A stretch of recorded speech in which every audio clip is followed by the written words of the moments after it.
It's Super Wild Card weekend in the NFL, and of course my team is staying home. In fact, their season went so well, they'll be on the clock first in this year's NFL draft. But anyway, I'm going to be outside cooking for the first part of the day, and then I'll probably be watching some games later. What I am preparing is Philly-style cheesesteak. They missed the playoffs too, but their sandwiches are delicious. So I'm going to walk you through that process, and we'll have a little bit of fun.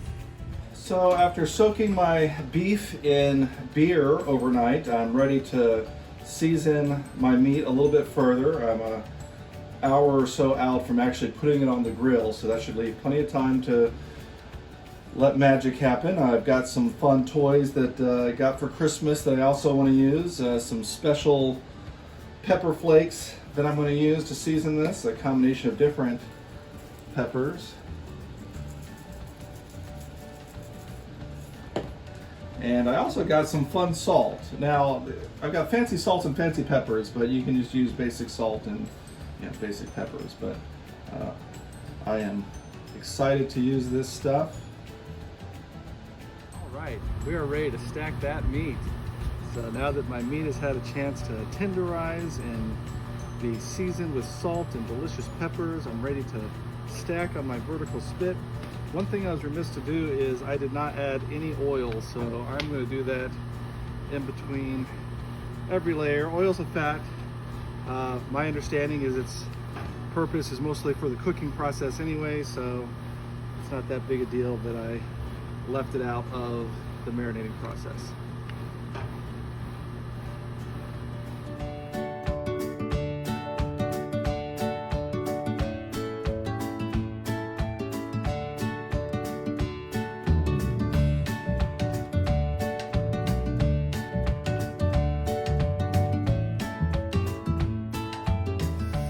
About a spoonful of sugar for caramelization, about the same in salt, and 2 tablespoons of butter.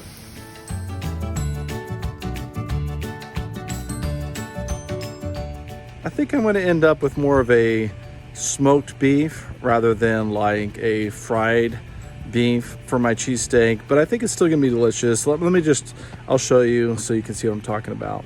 You see what's going on there? There's a lot of red, which is an indication of smoking, and I mean very juicy. I'm hoping still very tender, but we'll see what happens when I slice it.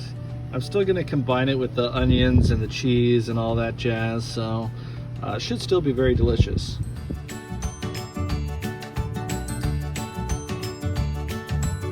So as suspected, it did end up being more of like a smoked beef, but man, is it delicious. Like I snuck some and it's got a spice to it. It's so good. Let me show you. So that's the beef all sliced up. You can see the pink. Again, that's the smokiness of it that I didn't really intend for, but man, it has a good flavor. I think it's gonna be a tasty burger. This is where all the hard work pays off. I've got my caramelized onions, and I've added some canned mushrooms to my little saute here, and now I'm going to add the star of the show, my protein. Bam!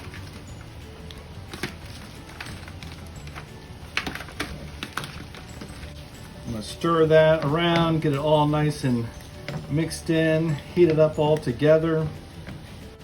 Now here's the part where I might lose some of you is traditional Philly cheesesteak is made with Cheese Whiz, not provolone, not cheddar, but Cheese Whiz. So I'm gonna load my skillet up with the Cheese Whiz.